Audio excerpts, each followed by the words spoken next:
Getting a bit of a late start today.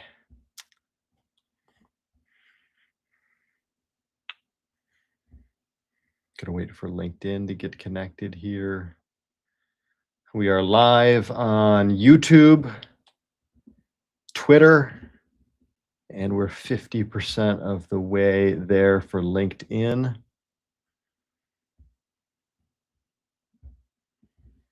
I'll just take a minute here.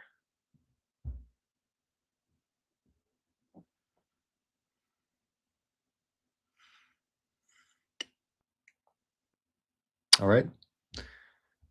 We are live. Good afternoon, Indiana manufacturers. Today, we're breaking down how new investments in plastics, talk of modernizing Northwest Indiana steel, and a growing microelectronics talent pipeline out of Bloomington could change your operation and your workforce in the years to come. If you run an operation in Vanderburgh County, around Evansville, up in Lake County near the steel mills, or down in Monroe County around Bloomington, these are not theoretical headlines. They shape who you can hire, what you pay for materials, and how competitive you stay. My goal this morning is simple: give you a clear picture of what changed, what it could do to your cost structure and staffing, and a few questions you can carry straight into your morning or afternoon huddle. Let's start with this. $12 million. That is the size of PolyRam's investment to expand plastics manufacturing in Evansville. For you, that number represents more than a project headline. It signals demand growth in specialized plastics, more production capacity in Southern Indiana, and more competition for people who know how to keep that kind of operation running. If you buy plastics, ship into plastics, or compete for the same maintenance and technical talent anywhere in that corridor, that $12 million is a real signal you should not ignore. If you're running a plastics or packaging operation anywhere in Southern Indiana, this Evansville expansion should be on your radar. PolyRam, a plastics manufacturer, is putting $12 million into expanding its operation in Vanderburgh County. They're adding new jobs and increasing production capacity for specialized plastic compounds. That means more local output, more trucks moving product, and more hiring in and around Evansville. So, why does this matter for you? First, it confirms there's a strong demand in specialized plastics. If you're using those materials, you may see more localized supply options inside the state instead of depending as heavily on out of state shipments. Second, it will increase competition for skilled labor in Southern Indiana. Maintenance techs, process techs, controls people, and good operators already have choices. This expansion gives them one more. So the question is this: are you ready for that? Over the next 12 to 18 months, that extra hiring can drive wage pressure and make it harder to fill open roles if you're treating labor like a commodity. It can also open the doors to tighter supplier relationships if you position yourself as a preferred customer to the right plastics partner. So, what should you watch? Keep an eye on how fast those new jobs are added and what kinds of plastics they're emphasizing. If you start hearing about specific resin families or compounds coming out of Evansville that line up with your products, that may be a chance to shorten your supply chain. If they're going after similar talent profiles that you recruit, this is your early warning to tighten up your retention and hiring plan. Here's a question for your team today: are we actively exploring opportunities to integrate with or supply growing specialized manufacturing operations like PolyRam's within the state? The second thing you need to know today is what is being discussed up in Lake County. A new report is making the case that modernizing Northwest Indiana's steel mills, particularly moving toward what people are calling green steel, could bring substantial economic and community benefits to that region.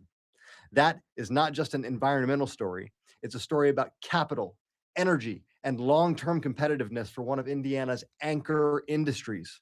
For you, here's why this matters. If these mills modernize, the way they use energy changes, and that can feed back into how utilities plan generation, transmission, and distribution in that territory.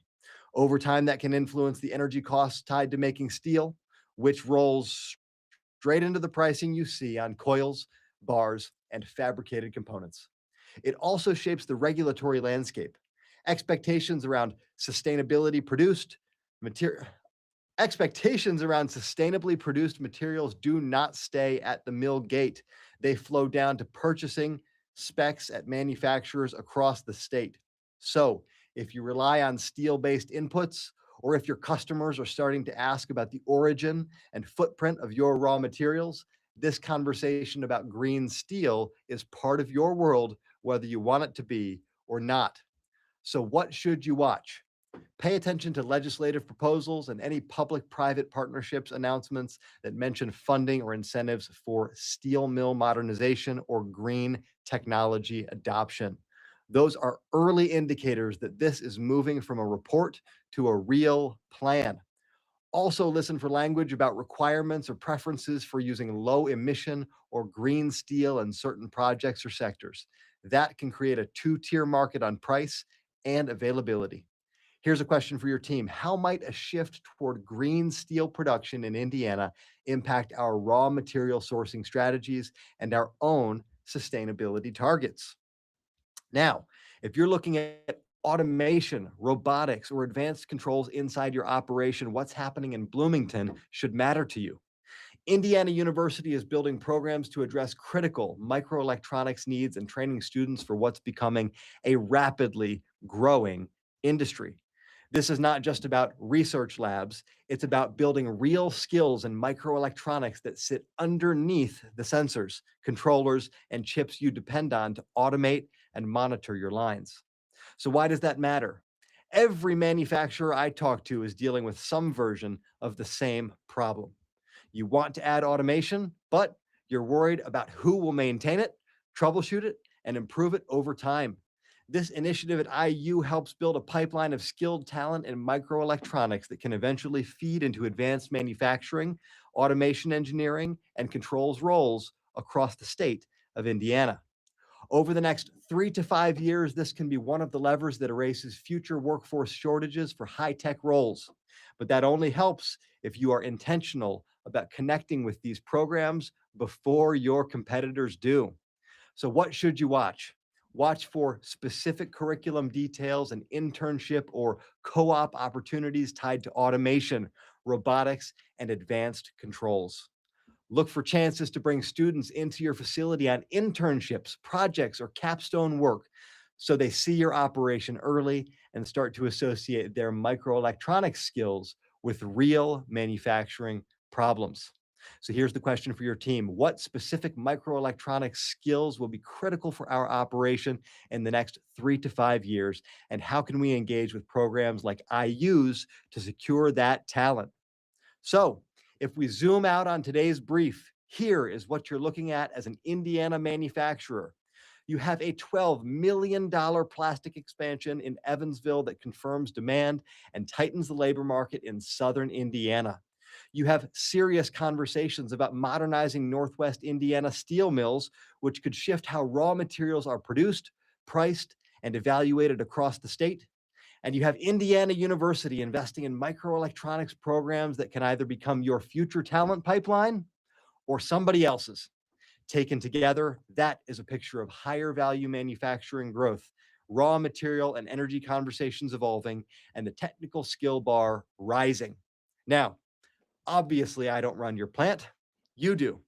My real job as CEO of Tactical Energy Group is to stay on top of everything that changes the cost and reliability of your power and the economics of making things in Indiana so we can build the right products and programs for the manufacturing community.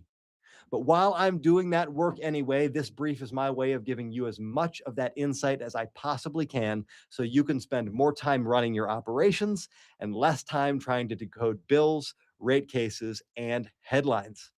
So let me give you a few questions you can take straight into your morning huddle today or tomorrow, because we're starting a bit late.